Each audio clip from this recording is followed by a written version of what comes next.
a remarkable woman of faith, courage, and public service. Today's talk will highlight the life of Mary McLeod Bethune. If you've been following the news, you are most likely aware that the civil rights leader and educator, Mary McLeod Bethune, will be the first African American figure to be honored with a monument in the National Statuary Hall of the U.S. Capitol. Our church made a donation to the fund to see that statue realized. Each state has 2 statues in Statuary Hall. Bethune's statue will be one of just 10 women to appear among the 100 figures, and she will replace Edmund Kirby Smith, who surrendered the last military force of the Confederacy and was the Civil War's last surviving general. The question of what to do with Confederate monuments has been highly controversial in recent months, but the Florida State House of Representatives voted 111 to 1 in favor of the Bethune statue bill, and it was signed by Governor Scott in March 2018. Bethune's, quote, "Bethune's life and values illustrate the best of Florida," State Senator Perry Thurston, who sponsored the bill, said. Choosing her likeness for the hall sends a powerful signal to the world that Floridians recognize our state's rich history and its present-day diversity, end quote. Bethune-Cookman's website used these words to describe Bethune. Quote, "Quiet, courageous actions were a hallmark of her life and helped to reinforce the young leaders of the civil rights movement. She made the impossible possible and bended those to her will who were historically against the progress she sought," end quote.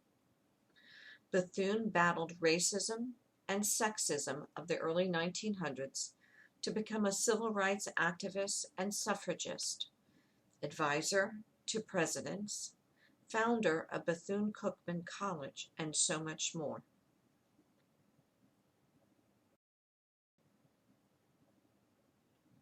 Master sculptor Nilda Comas has carved a precious 13-foot-long, 4-ton block of marble at her studio in Pietrasanta, Italy. That chunk of marble could possibly be the last ever taken from the Tuscan quarry that Michelangelo used for his masterpieces, the David statue and the Pietra, I think it's called. The statue has been completed of Mary McLeod Bethune and was blessed in Italy July 10th, the birthday of Mary McLeod Bethune. It will now be installed in Washington sometime in February of 2022 for Black History Month. On the statue's way to Washington, it will make a stopover in Daytona for 5 months, September through January, and be perched in the lobby of Daytona State College's News Journal Center, Beach Street. We will all be able to go see it. Comas is also creating a bronze statue of Bethune that will have the same design and details. The bronze statue will eventually be displayed in the park next year in a plaza being created for it as part of the Riverfront Green Space renovation. The statue will face west towards Bethune-Cookman College.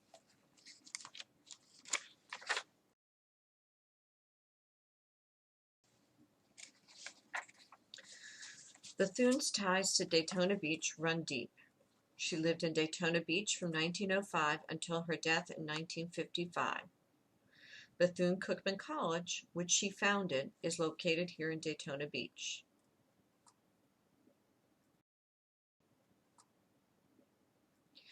Mary McLeod Bethune was born July 10, 1875, in Maysville, South Carolina, to parents Samuel and Patsy McLeod. Her parents were former slaves. Mary was the 15th of 17 children and was born free. According to a census of that time, Mary was an intelligent child, already reading by age 4. Mary herself told of an incident from her childhood when a white child grabbed a book out of her hand screaming she wasn't supposed to read. It was that episode that Mary credits with her determination to read and write. When Mary was 7, a Black Presbyterian missionary named Emma Wilson visited Homestead. She asked Samuel and Patsy if their children could attend the school she was establishing. The parents could only afford to send one child, and Mary was chosen to become the first member of her family to attend school. That opportunity changed Mary's life. Eager to learn, Mary walked 10 miles a day to attend the one-room Trinity Presbyterian Mission School. If there was time after chores, Mary taught her family whatever she learned that day. Mary studied at the mission school for 4 years and graduated at the age of 11. With her studies completed and no means to further her education, Mary returned to her family's farm to work in the cotton fields. A Quaker teacher in Denver, Colorado, named Mary Chrisman, had read about the blacks-only Maysville School.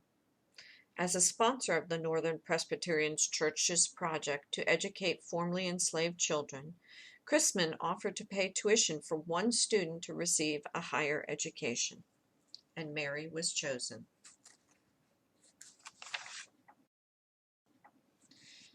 In 1888, 13-year-old Mary traveled to Concord, North Carolina to attend the Scotia Seminary for Negro girls. When she arrived at Scotia, Mary stepped into a world very different from her Southern upbringing, with white teachers sitting, talking, and eating with black teachers. At Scotia, Mary learned that through cooperation, white and black people could live in harmony.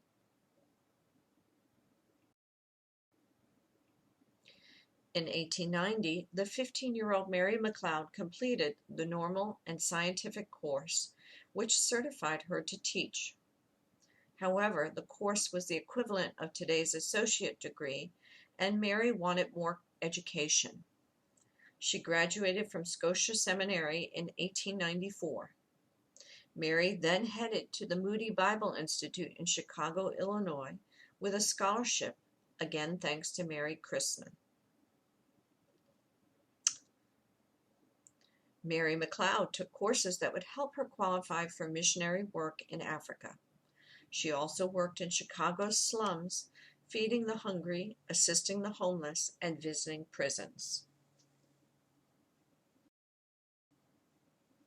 Mary graduated from Moody in 1895 and immediately went to New York to meet with the Presbyterian Church's Mission Board. The 19-year-old was devastated when she was told, quote, coloreds could not qualify as African missionaries. Mary then returned to Maysville, South Carolina, as an assistant teacher.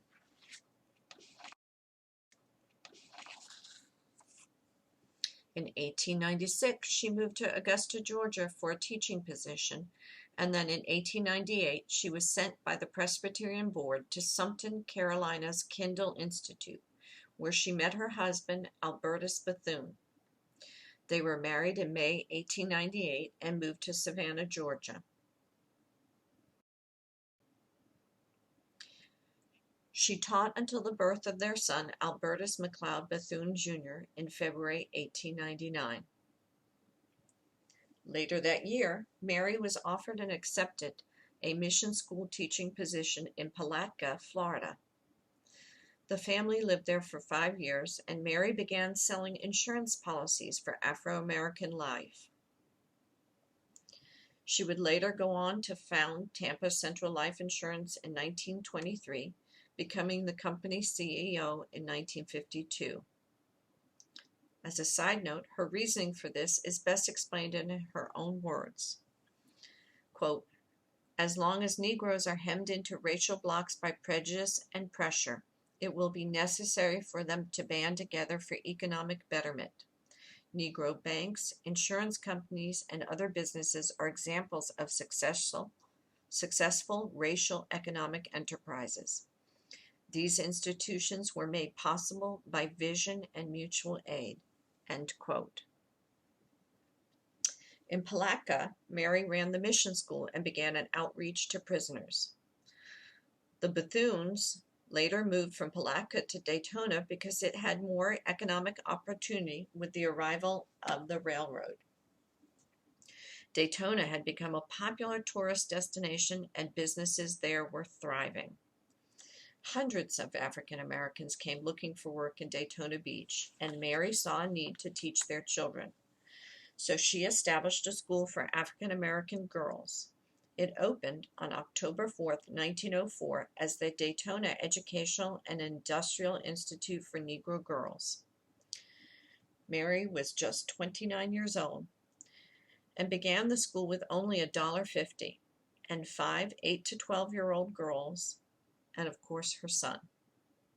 Each child paid 50 cents a week for a uniform and rigorous training in religion, business, academics, and industrial skills.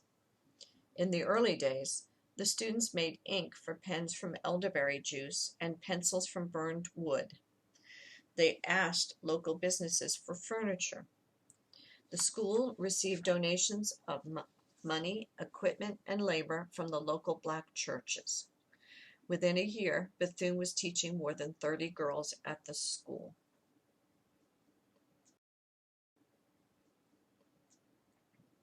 Many black women were impressed once they heard Bethune speak about the importance of education. They, too, wanted to learn. To teach adults, Bethune provided evening classes, and by 1906, Bethune's school boasted a 250 student enrollment. She bought an adjacent building to accommodate expansion of her school. However, Mary McLeod Bethune's husband, Albertus, never shared her vision for the school.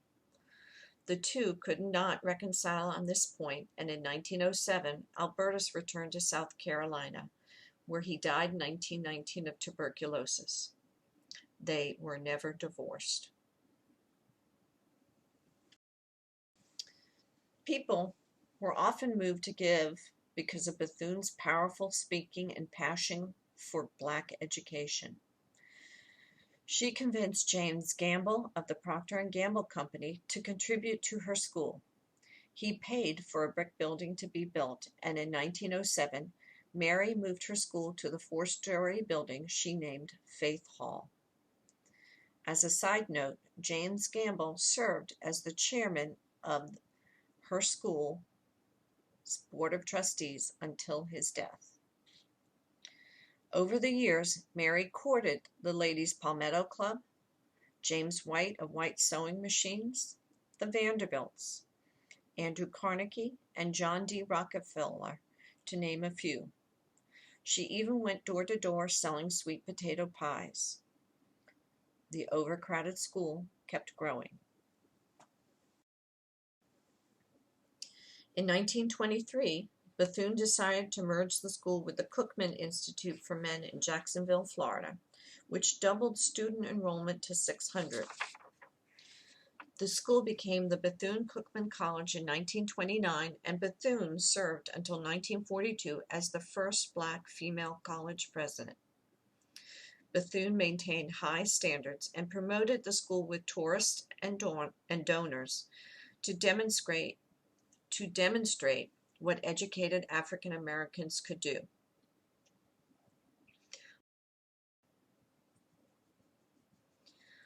Also, in 1923, Mary co-founded Tampa Central Life Insurance with 13 men, led by Tampa realtor and mortician Garfield D. Rogers.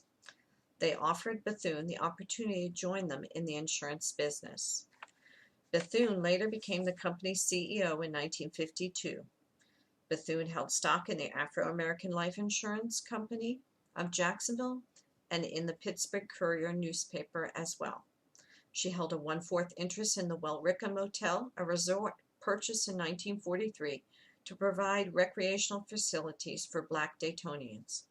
She accomplished all this at a time when doors were closed to African Americans, nonetheless to a woman. But Mary's credits don't just stop here.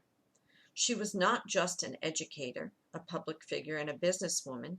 She was an activist, a suffragist, and an advisor to presidents. She became a champion of racial and gender equality. Bethune founded many organizations and led voter registration drives to work towards equality for all, risking racist attacks and threats. Bethune served as the Florida chapter president of the National Association of Colored Women, which I will refer to as the NACW, from 1917 and 1925, and made it her mission to register as many black voters as possible, which prompted several visits from the Ku Klux Klan. Bethune served as the president of the Southeastern Federation of Colored Women's Clubs from 1920 to 1925 as well, an organization that served to amplify black women's voices for better opportunities. Her presence in the organization earned her the NACW National Presidency in 1925.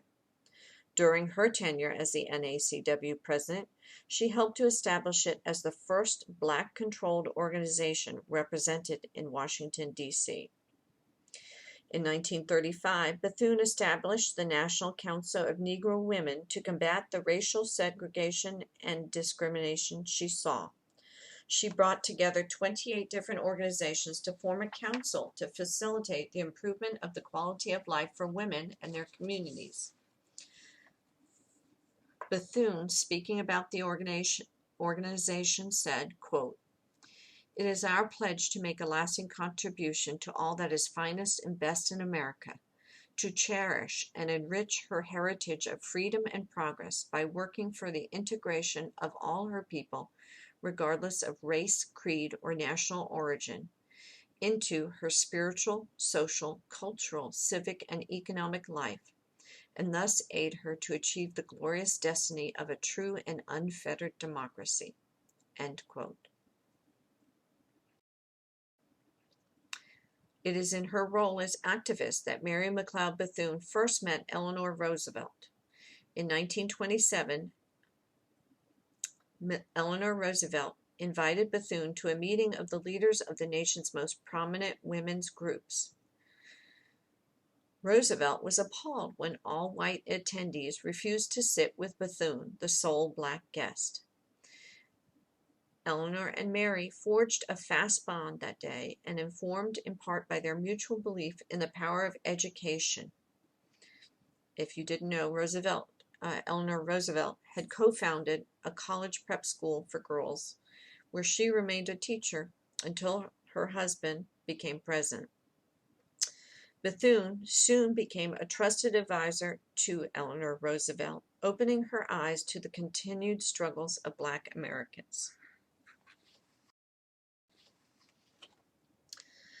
The National Youth Administration, the NYA, was a federal agency created in 1935 to help youth aged 16 to 24 with unemployment and limited opportunities during the Great Depression. Bethune lobbied the organization so aggressively and effectively for minority involvement that she earned herself a full-time staff position in 1936 as an assistant.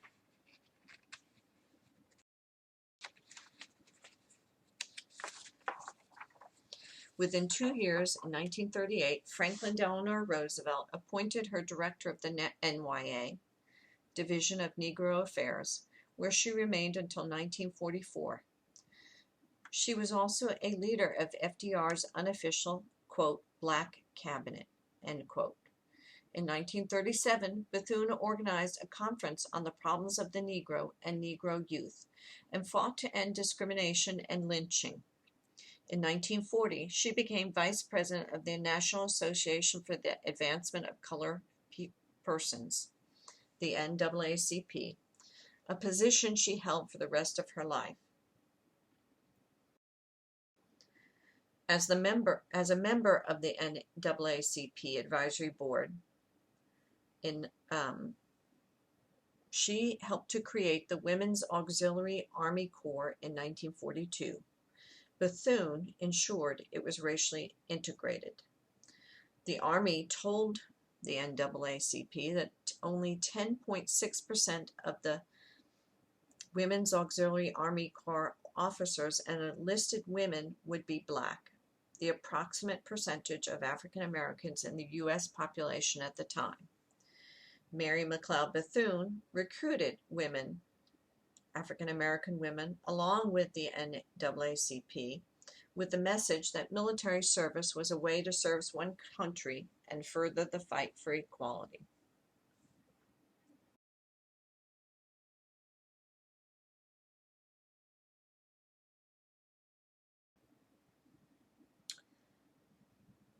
Appointed by President Harry S. Truman, Bethune was the only woman of color at the founding conference of the United Nations in 1945. She was only one of 8 women out of the 850 delegates at the San Francisco conference. The conference birthed the UN with the signing of the Charter exactly 75 years ago. In her spare time, Mary regularly wrote for the leading African American newspaper, the Pittsburgh Courier, which she had an interest in, a financial interest in, and the Chicago Defender. Mary McLeod Bethune was one of the most important black educators, civil and women's rights leaders, and government officials of the 20th century, and we are proud to claim her here in Daytona Beach, Florida.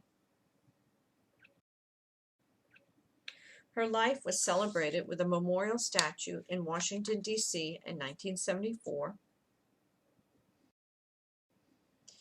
and a postage stamp in 1985,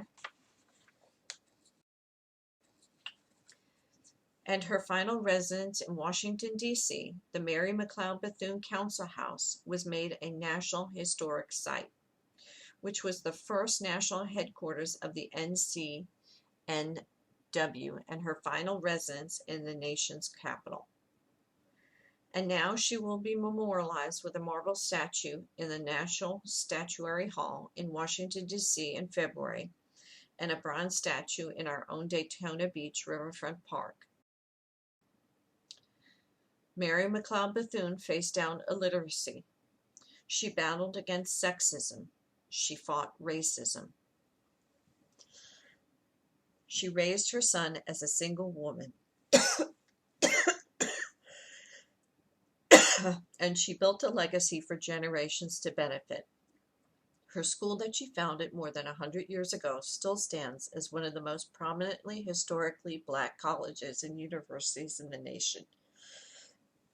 She was truly a remarkable woman.